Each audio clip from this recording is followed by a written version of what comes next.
अस्सलाम वालेकुम। उर्दू तलख़ीस के हवाले से आज हम इसके थोड़े से सुनहरी रूल असूल देख लेते हैं कि किस तरह तलख़ीस लिखी जाती है। पहली बात तो ये है कि किसी पैराग्राफ की तलख़ीस करनी हो उसका तीसरा हिस्सा लिखना पड़ता है। एक पैरा होता है, उसका तीसरा हिस्सा यानी कि निचोड़ निकालना होता है हमने। अगली बात यह है कि अगर हम किसी पैरा को 3 दफ़ा या 4 दफ़ा पढ़ लेंगे तो उससे ये होता है कि हमें उस इबारत का मफ़हूम वाज़े तौर पे समझ आ जाता है कि इस पैराग्राफ में क्या कहा जा रहा है। क्योंकि जब हमें मफ़हूम समझ आ जाएगा तो हम आसानी के साथ आगे लिख सकते हैं। आम तौर पे अगर उसमें ज़रबुल मिसल हो, तशबीह हो, मुहावरात हो तो इन्हें हमें हज़फ करना होता है। इन चीज़ों को पैराग्राफ से रिमूव कर देना होता है। पैराग्राफ को निहायत ही आसान और आम फहम करके लिखना होता है। अगर किसी तलख़ीस में मुतरादिफ़ अल्फाज का इस्तेमाल किया गया हो तो उन मुतरादिफ़ अल्फाज में से एक को हज़फ कर देते हैं। अगर इनमें किसी भी पैरा में कोई मुकालमे की सूरत में कोई लाइनें 1-2 ऐड कर दी जाएँ या पूरा जो पैरा हो मुकालमे की सूरत में हो तो उससे भी हमने सादा अल्फाज में लिखना होता है और मुकालमे को मुकालमे की तरह नहीं लिखना होता, बिल्कुल उसे आम फहम करके लिखना होता है हमें सादा सा। या अगर किसी पैरा में शेर ऐड कर दिया गया हो तो शेर का भी हमने मफ़हूम लिखना होता है, हमने शेर को ऐड नहीं करना होता पैरे में। इसी तरह इसका अगला असूल ये है कि वैसे तो हर चीज़ में अगर मज़मून नवीसी है या कोई और है, सलीस है, तशरीह है, कुछ भी है, उसमें रब्त और तसलसल का होना बहुत ज़रूरी होता है।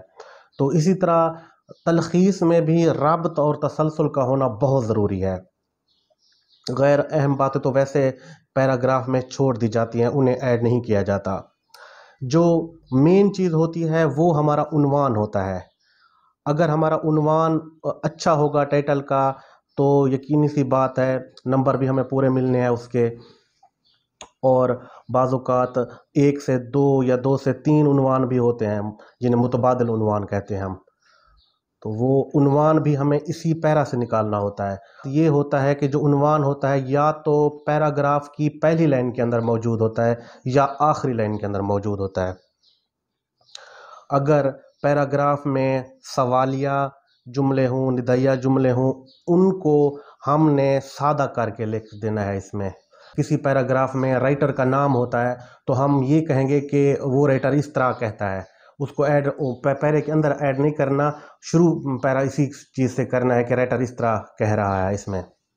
अच्छा, ये तो कुछ थे तलख़ीस लिखने के सुनहरी असूल। अब मैं आपको वो 6 बातें बता रहा हूँ जो नहीं करनी, कत्ता नहीं तलख़ीस में नहीं करनी।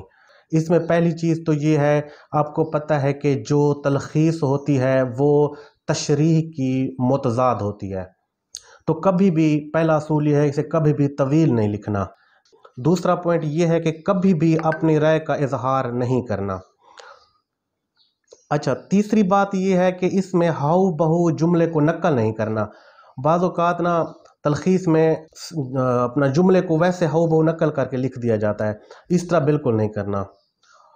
चौथा जो पॉइंट है वो है रंगीनी अल्फाज इस्तेमाल नहीं करने। कि बाज़ औक़ात ऐसा होता है कि किसी इबारत में कोई अल्फाज अगर एडजस्ट कर देते हैं हम तो बड़ा अच्छा लग रहा होता है, लेकिन इस तरह से मुख्तलिफ़ अल्फाज ऐड करने से इबारत का मफ़हूम तब्दील होगा और हमारा वो जो पैरा हमसे पूछा गया होगा हम उसकी असल मकसद से ही हट जाएंगे। तो कत्तई रंगीनी अल्फाज इस्तेमाल नहीं करने। बाज़ औक़ात हम इस तरह कर लेते हैं कि हम अल्फाज के मीनिंग्स डाल देते हैं। मिसाल की सूरत में शुजाअत की जगह हम बहादुरी लिख देते हैं, तो इस तरह भी नहीं करना। क्योंकि इस तरह ये होता है कि मुख्तलिफ़ अल्फाज का मुख्तलिफ़ जगहों पर जो चुनाव होता है वो मुख्तलिफ होता है कि उसके फिर मीनिंग ही बदल जाते हैं उस लाइन के, क्योंकि हमने तो उसी मफ़हूम में रहना होता है ना। हाँ, अगर कोई ऐसा सादा अल्फाज सा ऐड कर दें तो उसके लिए कोई हर्ज नहीं है, लेकिन जो अल्फाज के मीनिंग उसमें ऐड कर दिए जाते हैं वो फिर सलीस में चला जाता है, आसान उर्दू यानी कि वो पैरे की हम कर रहे होते हैं, वो तलख़ीस नहीं उसे काउंट किया जाता।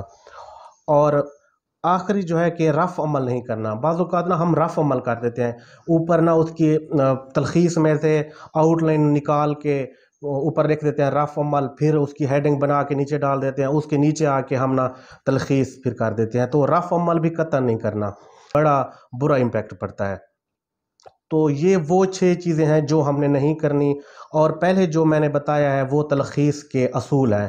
باقی یہ میں آخر میں ایک آپ کو تلخیص کا سیمپل دے رہا ہوں، تو آپ نے تلخیص اس طرح کرنی ہے.